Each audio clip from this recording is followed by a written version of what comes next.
Hi viewers, welcome to Thanjai Tasty சமையல். இன்னைக்கு நம்ம பார்க்க போற ரெசிபி பச்சை பயிறு புட்டு. இந்த புட்டுக்கு தேவையான இன்கிரிடியன்ட் என்னென்னன்னு இப்ப பார்க்கலாம்.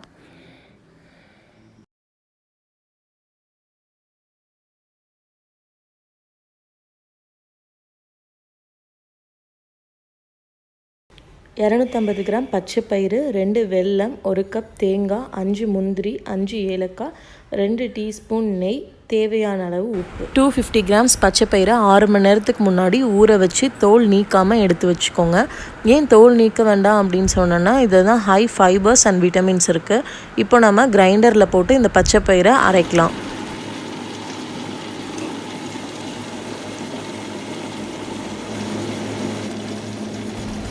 மாவு ரெடி ஆயிடுச்சு. இப்போ நம்ம எடுத்துடலாம். இப்போ நமக்கு மாவு ரெடி. ஸோ நம்ம இப்போ என்ன பண்ண போகிறோன்னா இட்லி தட்டில் ஊற்றி இட்லி பானையில் வச்சு வேக வைக்க போகிறோம்.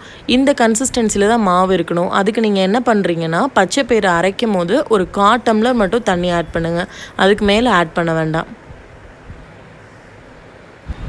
தட்டை வச்சு க்ளோஸ் பண்ணிவிடுங்க. ஒரு 15 மினிட்ஸ் ஆகும் வேகிறதுக்கு. இப்போ நமக்கு மாவு வெந்தாச்சு.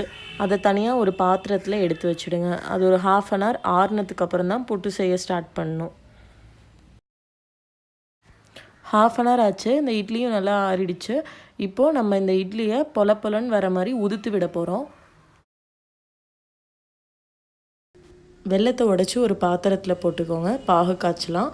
அதுக்கு 2 ஸ்பூன் மட்டும் தண்ணி ஆட் பண்ணால் போதும். இப்போ நமக்கு வெள்ளைப்பாகு ரெடி ஆயிடுச்சு. இது என்ன பதம் அப்படின்னா கம்பி பதத்துக்கு முன்னாடி உள்ள ஸ்டேஜ். இப்போ நம்ம புட்டில் வெள்ளைப்பாகை ஆட் பண்ணலாம். உங்களுக்கு எவ்வளோ இனிப்பு தேவையோ அவ்வளோ ஆட் பண்ணிக்கோங்க. நெக்ஸ்ட்டு நம்ம நெய்யில் லைட்டாக ரோஸ்ட் பண்ண தேங்காவை ஆட் பண்ண போகிறோம். கொஞ்சமாக ஏலக்காய், டேஸ்ட்டுக்காக கொஞ்சம் உப்பு.